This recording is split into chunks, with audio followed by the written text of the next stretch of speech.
Dieu, ô Jéhovah, et que tu tournes son cœur vers toi. 38 Alors le feu de l'Éternel tomba et consuma l'holocauste, le bois, les pierres et la poussière, et lécha même l'eau qui était dans le fossé.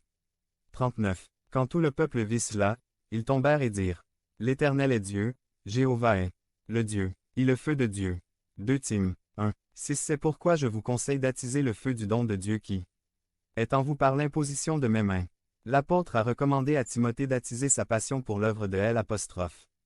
Évangile, même si nous pouvons comprendre que l'apôtre parlait de la foi qu'avaient eu sa grand-mère et sa mère, il est clair aussi que cette foi s'est traduite par une passion pour le service de Dieu qui est nécessairement notable. Le feu de Dieu est la présence de Dieu manifestée en action, brûlée, consommée, élevée et opérer des transformations, lorsqu'il élève une odeur agréable devant Dieu et non comme une passion désordonnée et hors du contexte biblique. Pour qu'il y ait une odeur agréable, il faut qu'il y ait une offrande ou un holocauste à brûler. Notre vie fonctionne toujours, comme un autel qui doit être continuellement allumé. Pour Dieu, à quand y a-t-il du feu sur notre autel? 550. Quand Dieu l'allume, lors de la consécration du sacerdoce d'Aaron.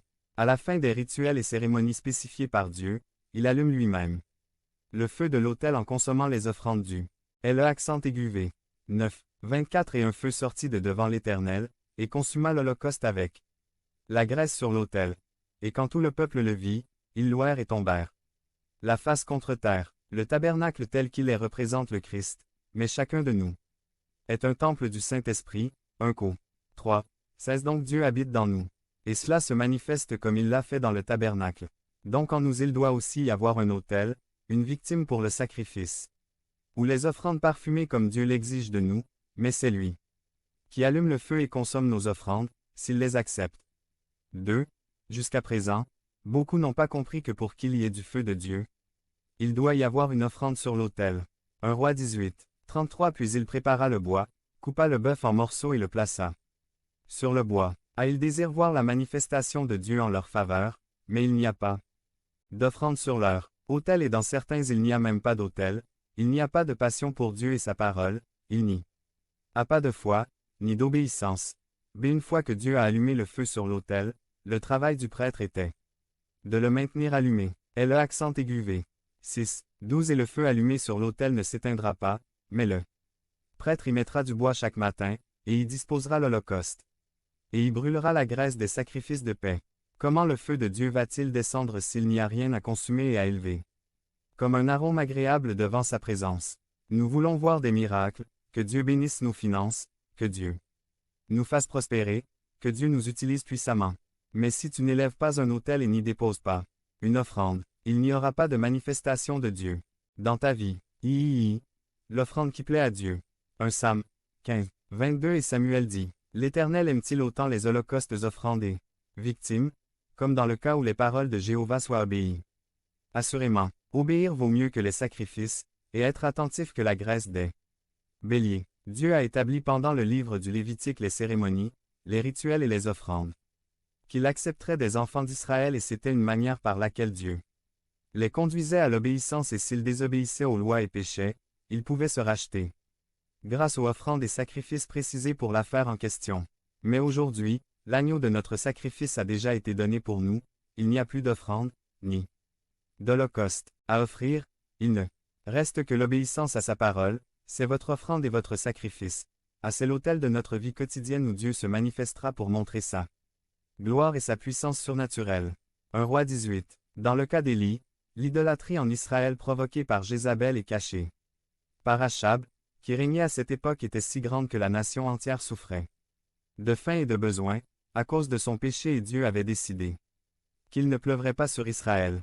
Les hommes avaient oublié Dieu, le vrai culte, ils avaient oublié comment l'approcher, ils offraient des offrandes et des holocaustes à d'autres dieux. Résultat.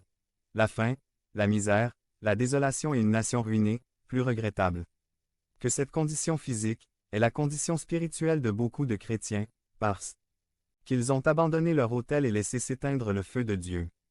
Point. Mais en laissant tout cela derrière, Dieu veut pour allumer à nouveau son feu. Dans votre vie, le temps déterminé par Dieu est arrivé pour que des changements s'opèrent, pour que votre autel soit restauré, Dieu veut aujourd'hui vous allumer à nouveau. Retour à Élie. 1 Roi 18, 20 à 42. Il a fait un convoquant le peuple et tous les prophètes sur le mont Carmel et là, des offrandes sacrificielles seraient offertes devant Baal et devant Jéhovah. Le vrai Dieu répondrait par le feu. Remarquons que les prophètes de Baal ont placé leur offense et se sont mis à crier du matin au soirée. Rien ne s'est produit, mais quand ce fut le tour d'Élie, la première chose qu'il fit fut appeler le peuple à venir à lui. Réparer l'autel de Jéhovah qui a été ruiné. Si l'autel de Jéhovah est ruiné, il n'y a pas de feu venant de Dieu. L'holocauste ou l'offrande est déposée. Sans trop d'efforts, Élie élève une prière et le feu de Dieu descend. Consumant tout ce qui était là, le feu était tel que Dieu montra ce jour-là qu'il était le vrai Dieu. Résultat, il tue les faux prophètes qui ont conduit le peuple à l'idolâtrie, et alors Dieu fait pleuvoir sa pluie de bénédiction sur Israël. Conclusion. 552. Même lorsque vous allez vous priver d'apporter des bénédictions à votre vie, apportez votre offrande à elle apostrophe. Autel, que Dieu amènera son feu à votre autel, à votre cœur, à votre ministère auprès de votre famille, et vous verrez les grandes bénédictions de Dieu qui parviendront à votre famille. Devenez membre de la chaîne et soyez un instrument de la parole de Dieu. Ne manquez pas cette opportunité d'avoir un impact sur des vies. Cliquez maintenant sur le lien dans la description et aidez-nous à diffuser la parole de Dieu. Récipient d'argile. Gideon par Wilbur Madera Rivas. Résumé. Notre véritable libérateur, suffisant et définitif est notre grand Roi Jésus-Christ. Chaque fois que nous quittons la maison et que personne ne reste pendant un temps considérable, nous avons l'habitude de conserver les choses que nous considérons comme précieuses dans des endroits que nous considérons sûrs. Dans mon cas, normalement, je protège mon ordinateur car il m'est très précieux de par les informations que j'y conserve. Point. Je n'ai pas de coffre-fort ou quoi que ce soit de similaire chez moi, mais nous avons trouvé certains endroits qui semblent moins accessibles aux voleurs. Évidemment, je ne révélerai pas mes cachettes car elles perdraient de leur efficacité, mais le fait est que, sûrement comme moi, vous gardez aussi les choses que vous considérez comme précieuses dans des endroits sûrs. Tout le monde le fait. Nous mettons de l'argent et des objets de valeur dans des coffres forts. Les entreprises transportent leurs titres dans des camions blindés. Des coffres forts de haute sécurité sont construits pour éviter de perdre des objets très précieux. Bref, tout ce que nous considérons comme très précieux, nous le mettons dans des endroits que nous considérons comme très sûrs. Vous ne mettriez pas votre trésor dans un sac en plastique transparent ou une boîte en carton. Point. Mais écoutez ce que dit l'apôtre Paul concernant les actions de Dieu concernant son trésor évangélique, 2 Corinthiens 4. 7 à 10. Mais nous avons ce trésor dans des vases de terre afin qu'on puisse voir quelle puissance sublime vient de Dieu et non de nous. Nous nous voyons troublés en tout, mais non abattus. Perplexes, mais pas désespérés. Persécutés, mais pas abandonnés. Renversés, mais pas détruits.